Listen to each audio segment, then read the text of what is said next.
Alors attention, les prénoms des personnages dans le livre ne sont pas les vrais prénoms. Hein. J'ai simplement gardé le personnage de René Coty parce qu'il appartient un peu à l'histoire, donc je ne pouvais pas le transformer par un autre personnage, mais tous les noms des personnages de la famille ont été changés. Évidemment, dans la région où j'ai longtemps habité, où je vais toujours en vacances, qui est le pays de Caux, la Seine-Maritime, disons, il est très présent partout parce qu'il n'y a effectivement pas de village sans l'avenue René Coty, pas de bourg sans le boulevard Coty, qui croise en général le boulevard de Gaulle. Ce qui m'agacerait plutôt, ce sont des lieux communs du genre ah oui, René Coty, ah oui, il est parti en 58, il s'est fait mettre à la porte par de Gaulle. Alors c'est pas du tout ça, puisque c'est lui qui, au contraire, je le disais tout à l'heure, a beaucoup favorisé la transition harmonieuse avec de Gaulle à un moment où ça n'était pas gagné d'avance. Et donc voilà, René Coty, il était à la fois gaulliste, mais il n'avait pas beaucoup de Gaulle. C'était très très compliqué sa position, alors que son gendre, lui, était un gaulliste fervent. Il y avait comme ça dans la France de l'époque, à travers les grandes entreprises d'État, malgré tout, une certaine compréhension entre gaullistes et communistes. Et dans ma famille, je pense au Havre, c'était assez bien incarné par mon grand-père.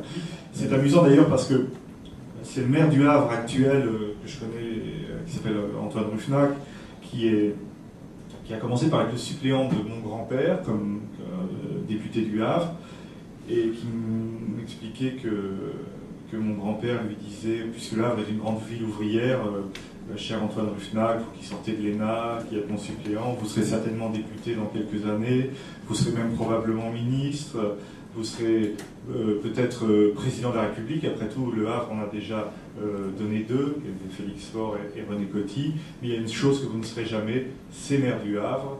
Et en fait, malgré tout, même les grandes citadelles communistes finissent par s'effondrer, puisque Antoine Ruffnac n'a pas été président de la République, mais est devenu bel et bien maire du Havre depuis une dizaine d'années.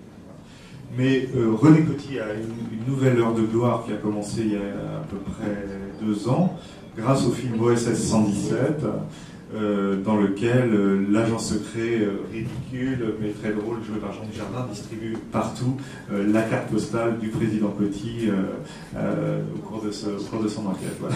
J'ai écrit auparavant des romans qui sont souvent des fantaisies, des vraies fictions.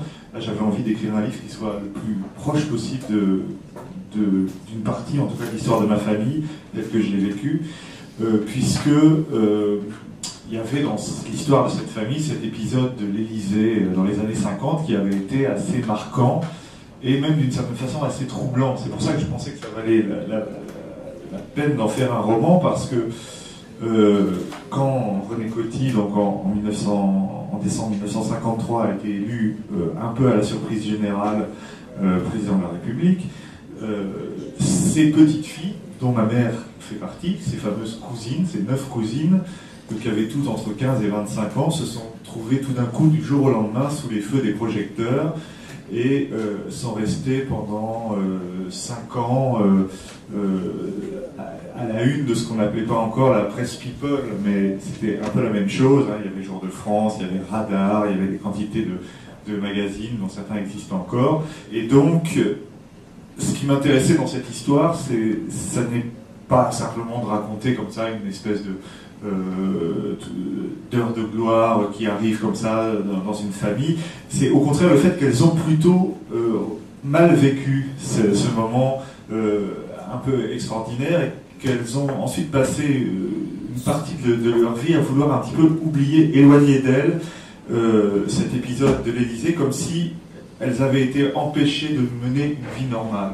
C'est des femmes qui ont eu 20 ans en 1955, 1960, et qui avaient ce besoin d'entrer dans la modernité d'une certaine façon. Dans ma génération, justement, comme toutes ces cousines qui étaient nos mères, ne voulaient surtout pas qu'on mette en avant le fait que notre arrière-grand-père était président de la République, surtout pour moi qui vivais au Havre, c'était pas comme à Paris où tout ça était plus noyé dans la masse, mais ça restait la famille du président, mais on ne devait surtout pas en tirer avantage ou d'aucune façon que ce soit. Donc il ne fallait pas le dire en fait, surtout c'était la règle, c'était qu'il ne fallait surtout pas le dire, il fallait être très discret sur le sujet. Si on nous en parlait, il fallait avoir l'air fier, mais tout de suite esquiver et passer à autre chose.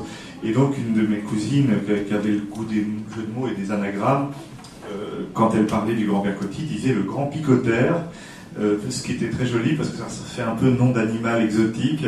Et donc voilà, il y avait le grand picotaire qui était en fait le mot de code entre cousins pour parler du grand-père Coty.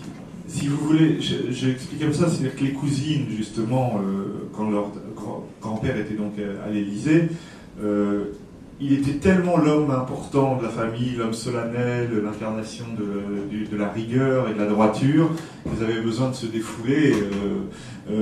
Et donc, elles avaient un côté un peu gamine quand elles se retrouvaient entre elles. Et effectivement, tout simplement, quand la jeune reine Elisabeth II est venue en visite officielle à Paris, et qu'en fait, elle a résidé à l'Élysée pour son premier voyage officiel en France, ma mère et sa sœur ont profité de la sortie d'Elisabeth II pour aller fouiller dans la garde-robe de la reine, et tout ce qui les a le plus amusés au fond de cette visite, c'est d'avoir trouvé les petites culottes brodées aux initiales d'Elisabeth dans un tiroir à l'Élysée. Voilà, c'est tout simplement. On peut dire qu'il y a un premier fil conducteur qui est l'histoire de ma famille et la façon dont je me suis formé dans cette famille.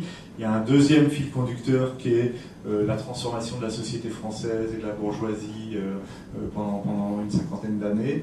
Et puis il y a un troisième fil conducteur qui est la plage, la mer, le bain et tous ces plaisirs-là. Ce qui m'intéressait dans le décor d'Étretat, c'est que c'est vraiment la station bourgeoise de la fin du 19e siècle.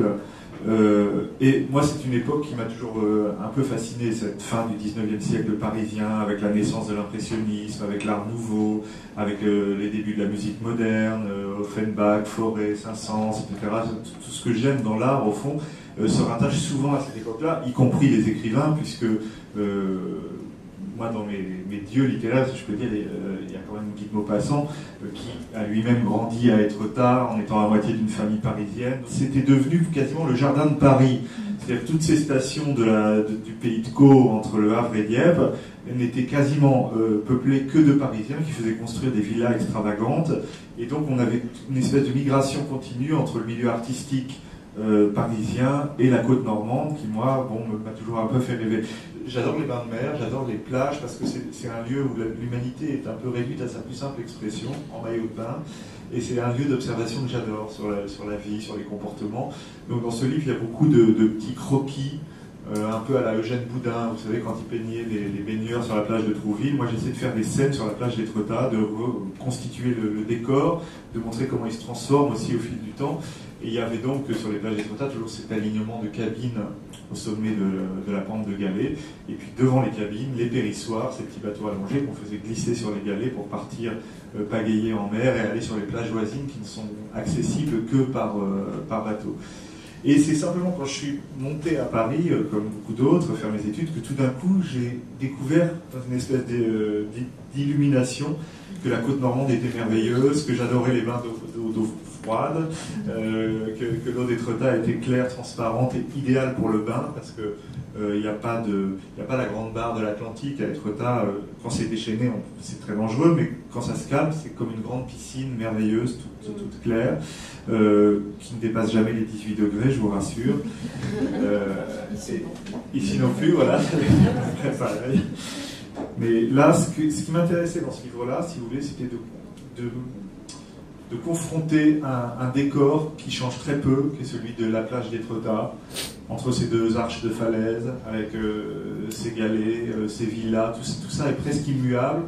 Et avec les bains de mer, avec les plaisirs de la mer, j'ai voulu montrer cette dimension un peu éternelle du rapport de l'homme avec la nature, au moins comme ça, au cours de l'été et des vacances, et confronter ça en même temps à un monde qui change, à une société qui change, à une bourgeoisie qui change.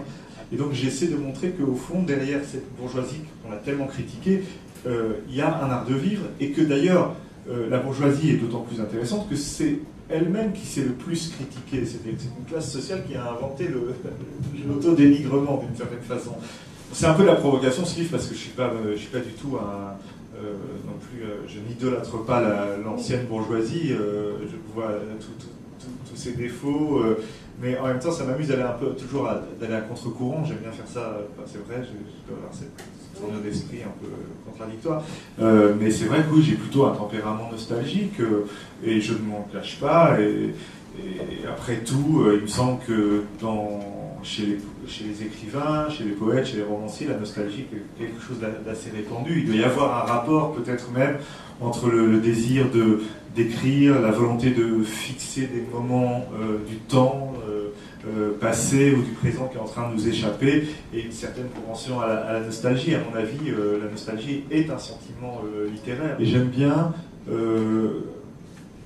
mélanger dans un livre des registres différents et que chaque chapitre soit aussi comme une espèce de petite forme fermée qui se suffise à elle-même. Donc il y a effectivement il y a des scènes familiales, mais il y a aussi des réflexions sur la plage et sur les galets. Il y a des moments qui sont plutôt des espèces de petits croquis de la société ou de ses transformations.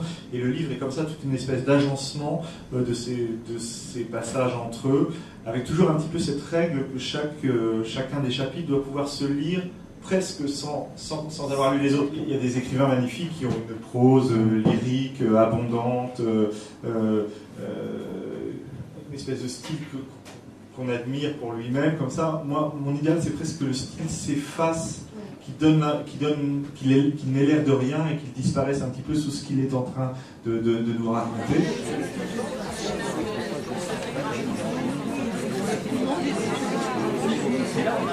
Oui.